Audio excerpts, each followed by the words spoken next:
Okay, very good evening everybody. Guys, ये video है जो लोग तैयारी कर रहे हैं पीएचडी एडमिशन के लिए। सो ये that can be very helpful for all of you. So basically regarding the proposal, जो रिसर्च प्रपोजल इंपॉर्टेंट होता है पीएचडी एडमिशन के लिए, आपको बनाना पड़ता है। ओके, तो उसके पहले तो पता है मास्टर्स में ज़रूरत नहीं पड़ती है सब चीज़ों की एडमिशन के लिए, बट पीएचडी में आप एडमिशन लेंगे तो you have to prepare one research proposal, जिसमें आपको अपने टॉपिक के बारे में बताना होता है कि आपको कौन सा टॉपिक जो है, किस पे आप स्टडी करने वाले हैं, ये सभी चीज़ें। तो देखिए, दो तरीके से बन सकता है। आसान तरीका बताऊंगा और एक तो आपको जैसे ये जो नॉर्मल तरीका होता है उसके माध्यम से बना सकते हैं। देखो, आसान तरीका ये है कि आपने जो मास्टर्स में लिखा होगा, डिजिटेशन लिखा होगा, ठीक है, उससे आप बना लीजिए प्रपोजल। प्रपोजल में आपको इंट्रोडक्शन लिखना होता है और जो आपके लिटरेचर रिव्यू करते हैं तो 1-2 पेज में लिटरेचर रिव्यू रहेगा आपका। उसके बाद आपके जो रिसर्च क्वेश्चन तो होते हैं, रिसर्च ऑब्जेक्टिव होता है। अगर आप हाइपोथेसिस बनाते हैं तो you have to also add the hypothesis. Otherwise उसमें आप रिसर्च मेथोलॉजी यूज़ करेंगे आगे कि कैसे स्टडी करने वाले हैं, कौन सी रिसर्च टाइप यूज़ करेंगे, सैम्पलिंग टेक्निक कौन सी यूज़ करेंगे, प्राइमरी डेटा होगा या सेकेंडरी डेटा होगा, ये सभी चीज़ें आप उसमें ऐड कर लेते हैं। ठीक है, लास्ट में आप ये जो भी रेफरेंस आप लेते हैं उसको लिख देते हैं। तो ये आपका प्रारूप होता है पूरा प्रपोजल का। तो अगर आपने मास्टर्स में कर रखा है डिजिटेशन तो आप उसको कॉपी करके बना के आसान तरीके से, ये तरीका होता है, बना करके भेज सकते हैं। जैसे कि अब ये प्रपोजल बनाने के बाद आपको ध्यान रखना होता है कि जैसे किसी यूनिवर्सिटी के अंदर वो लोग 5000 वर्ड्स में मांग रहे होते हैं, कोई 2000 वर्ड्स में मांगता है, कोई 6000 वर्ड्स में मांगता है, तो आपको उसके अनुसार चेंज करना होता है। ठीक है, और जो सीक्वेंस होता है, जो क्रम होता है प्रपोजल का, दैट आल्सो आपको मैच कराना होता है कि जो रिक्वायरमेंट क्या है। जैसे मान लीजिए आपने दिल्ली यूनिवर्सिटी में अप्लाई किया, तो वहाँ की जो रिक्वायरमेंट होती है प्रपोजल की, जो स्टेप्स दिए रहते हैं आपको उसमें फिल करके देना होता है। और आपने मान लीजिए और किसी यूनिवर्सिटी में या कॉलेज में आपने अप्लाई किया, तो उनकी रिक्वायरमेंट क्या है प्रपोजल की, क्या क्या स्टेप्स उसमें है, आपको उसके अनुसार डालना है। कितने लिमिट्स है वर्ड्स की, नंबर ऑफ वर्ड्स कितने वो मांग रहे हैं उसमें, 5000 है, 2000 है, 4000 है। So you have to also manage on that way. तो प्रपोजल बना करके ऐसा नहीं, एक नहीं बनेगा, मल्टीपल आपको अपडेट करने पड़ेंगे, चेंज करने पड़ेंगे, कम करना पड़ेगा, ज़्यादा करना पड़ेगा, हेडिंग्स चेंज करनी पड़ेंगी, टाइटल चेंज करने पड़ेंगे। तो ये वर्क आपको एज पीएचडी में करना पड़ता है। तो एक तो हो गया आपका मास्टर्स में आपने जो लिखा है, जो डिजिटेशन लिखा है, उससे बना करके आप दे सकते हैं।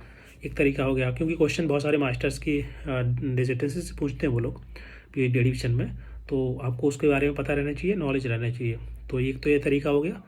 If you want to continue the study on the topic which you already study in the masters, then you can just go through the dissertation of the masters। उसके आधार पे आप प्रपोजल बना करके दे सकते हैं।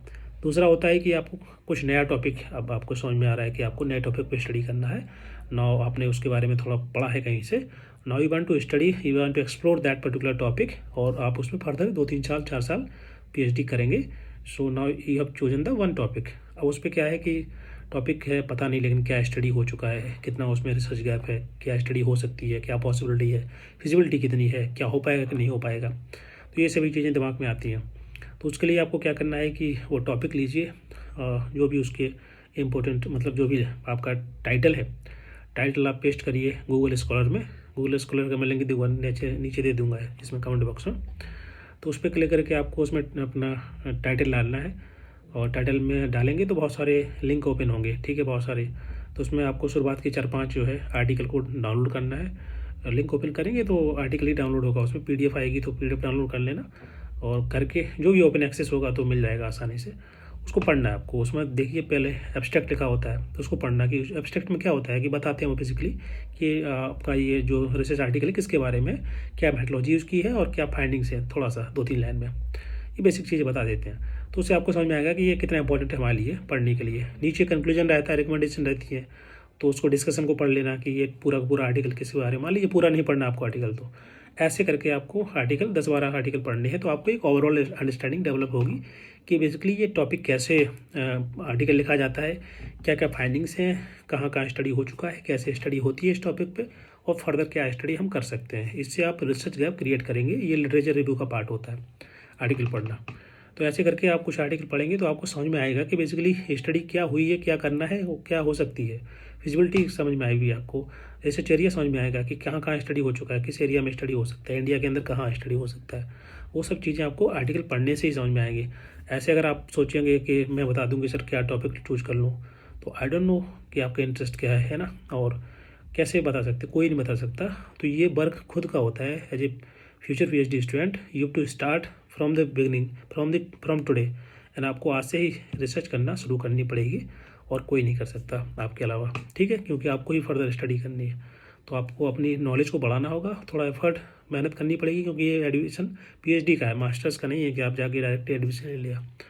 तो ये तो बेसिक चीज़ें हैं। अब आगे की चर्चा हम लोग दूसरे वीडियो में कर लेंगे, फर्दर कैसे करना है आगे, ओके, कैसे बाकी चीज़ों का हेल्प ले सकते हैं, बाकी टेक्नोलॉजी है, बहुत सारी चीज़ें हैं, AI है, so how can we use AI and other चीज़ें, so that we can understand, we can easily create a good research proposal for the PhD admission. Thank you so much.